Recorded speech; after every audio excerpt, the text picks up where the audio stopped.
I'm Paul Rose, and you're watching Ultra Running Diaries, episode 4.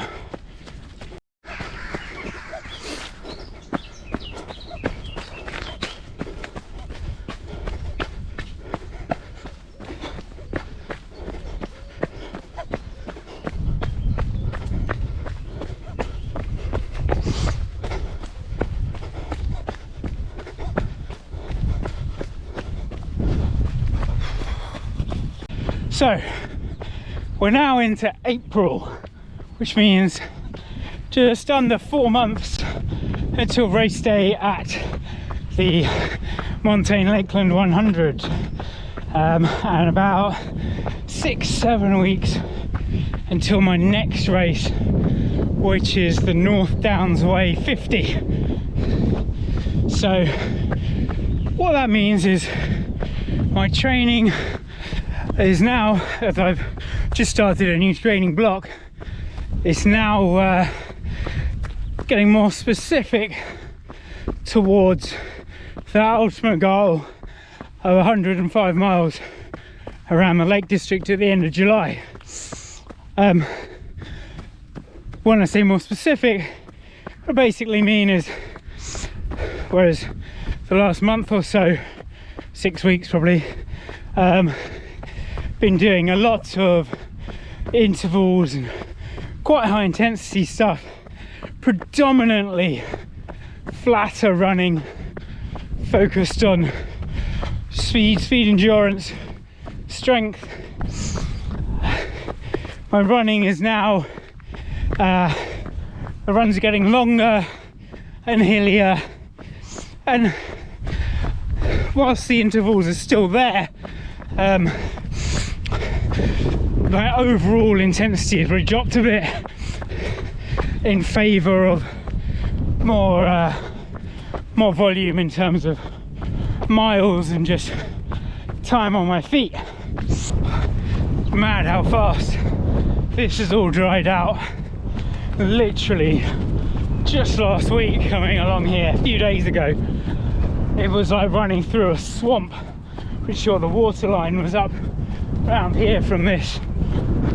I don't know if I've quite worked out whether this is actually a pond or just a puddle. I think it's just a puddle. Holds a lot of water, but yeah, I'm wearing like super grippy X Talons at the moment, and we really don't need them. It's dried out stupidly fast.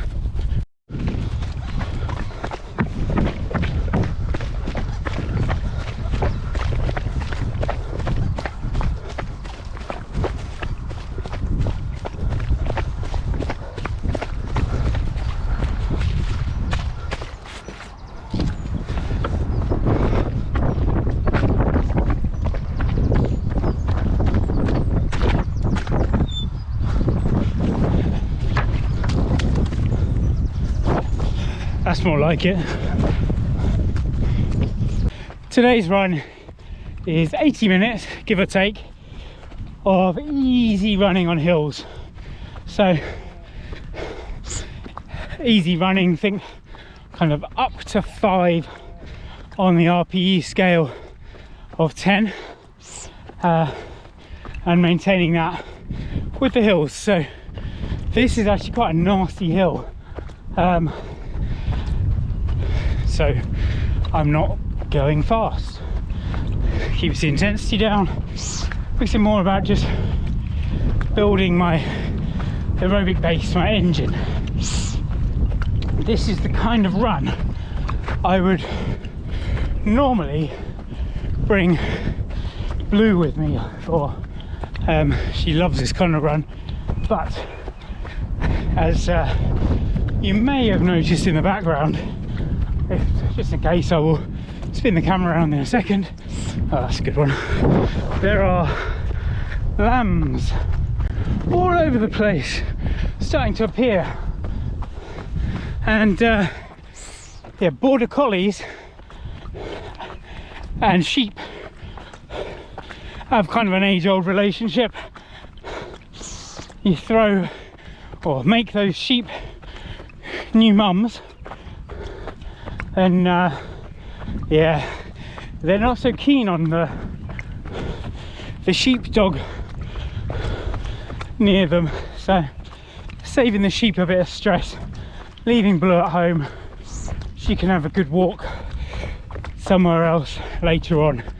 Look at these two little cuties.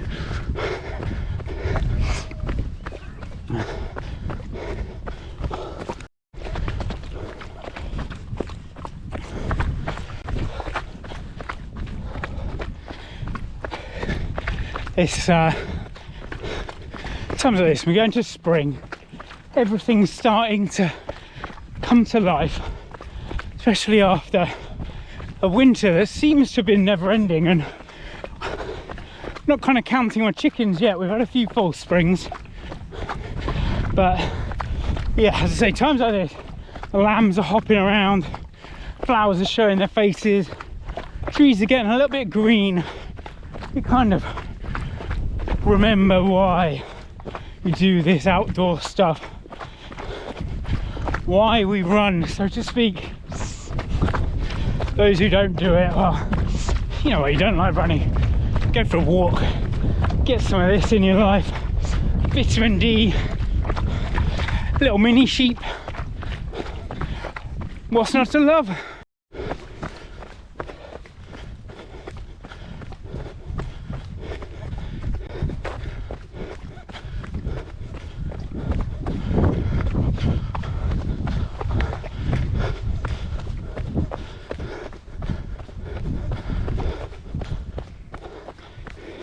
April and into May, the next 6 weeks or so are massive for me in this this kind of training journey, if you like. January and February were spot on. Loads of miles, good quality miles, more importantly. Everything was kind of as I wanted it to be. The March,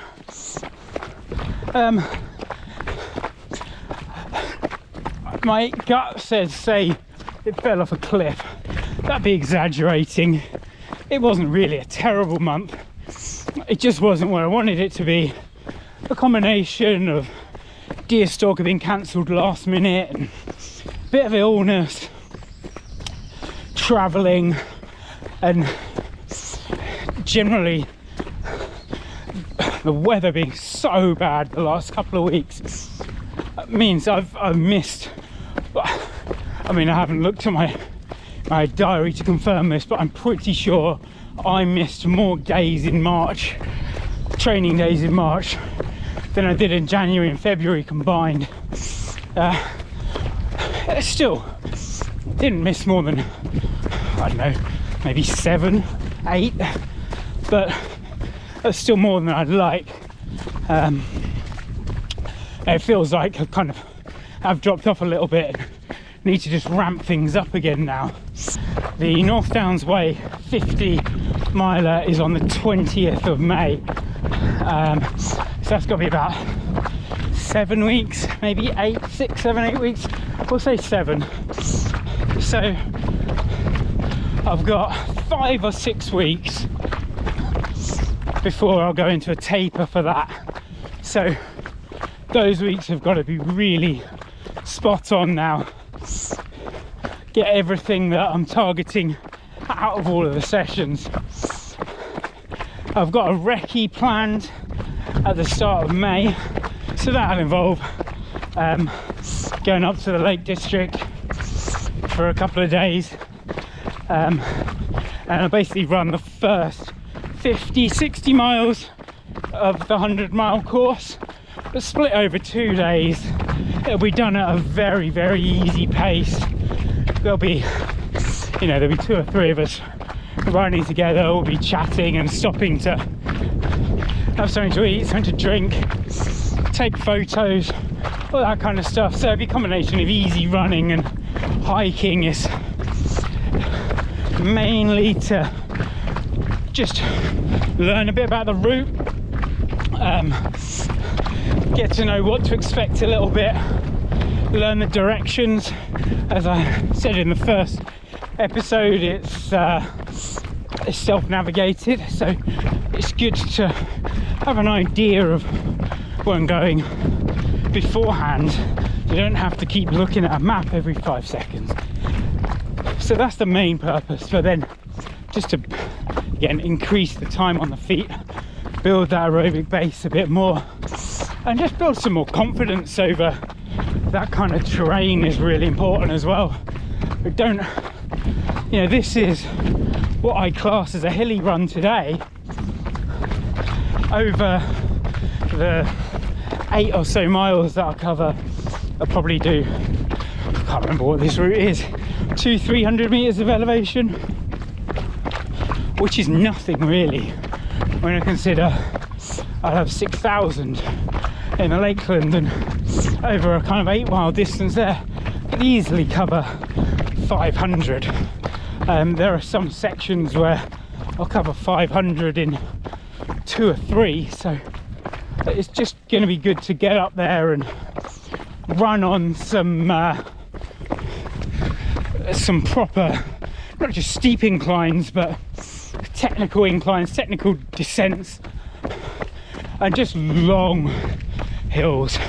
I don't really have anything that takes me more than 5 minutes, maximum 10 minutes to run up around here. So going around there with things that might take 45 minutes of just power hiking, and it's just about getting your head in a place where you just knuckle down and keep plodding away.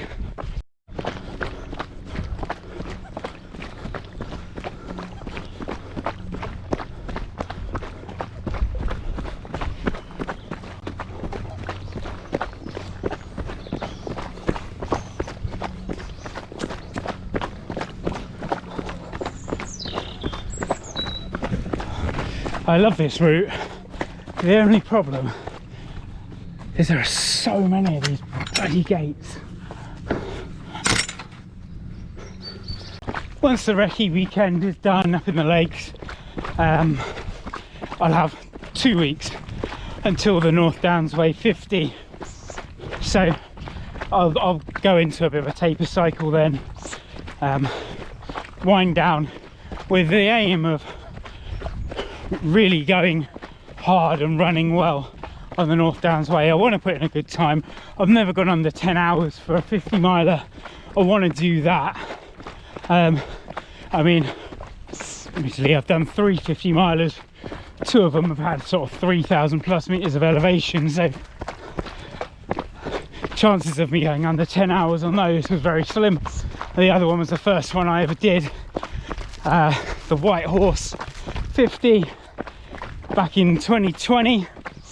That I did in about 10:30, I think. And North Downs, I think terrain wise is comparable to that. I don't think it's unreasonable for me to think I can knock half an hour off that, if things go right on the day. I'm sure it's you probably don't need me to tell you that 50 miles is a long way. Sure, it's only half of the 100 that I'm aiming for, but it's still a really long way to run. A lot can happen on the day. Conditions in terms of weather, kind of underfoot, amount of mud, whether it's dry, wet, whatever, can make a huge difference, as well as all the things you have more control over: sleep, food, drink, clothing choices, footwear choices, that kind of stuff. But like I say, I think sub 10 is in there, is a reasonable expectation for me to have. I've mentioned a few times today aerobic base, building your aerobic base. What that basically is or your aerobic base is the size of your engine, or more, probably more accurately, the efficiency of your engine. But doing this kind of lower intensity, if you're talking heart rate zones, people tried to sound really clever, talking about zone 2. It's aerobic base. That's what they're doing. They're just making your body more efficient at just continuing to keep going for a long time without really expending too much energy, fatiguing your muscles too much. So you do that with kind of longer, lower intensity, steady state training. The higher intensity stuff still comes in even on like 100-mile training. I'm still doing a fair bit of it, but this aerobic base zone 2 easy steady state is kind of the bread and butter, really. That's, if you've ever heard of 80-20 training, the 80 is the aerobic base stuff I'm doing now. The 20 is the higher intensity, everything else stuff. MAF, maximum aerobic function, another type of endurance training. I think most people have moved away from that now, but that's basically working at this intensity 100% of the time. I can see how it would definitely work for people who perhaps are starting from a low level and want to jump straight into running a 10k, half marathon, whatever it may be. If you want to kind of push on, start getting times, then you need to bring in the higher intensity stuff. So yeah, for most people, the majority of their training is going to be at this easy level, conversational level. If I couldn't talk to the camera right now because I was too out of breath, that would suggest I'm working too hard for the aerobic benefits that I'm looking for from this type of session. There are plenty of people who would say you can never do too much of this training, and well, I can certainly, if you've got the time, I can certainly see the logic in that. Thank you very much for watching today. Please do hit the thumbs up, hit subscribe, share the video, share the channel with your friends. If you've got any questions about anything I've talked about, or you'd like to make any suggestions for future episodes, then please do stick them in the comments. I'm off to the Brecon Beacons, well, South Wales this weekend, hoping to get into the Brecon Beacons for a bit of a run, so hopefully I'll have some pretty epic scenery in the next video. As I say, thanks for joining me today. Please do all the things, and I'll speak to you very, very soon.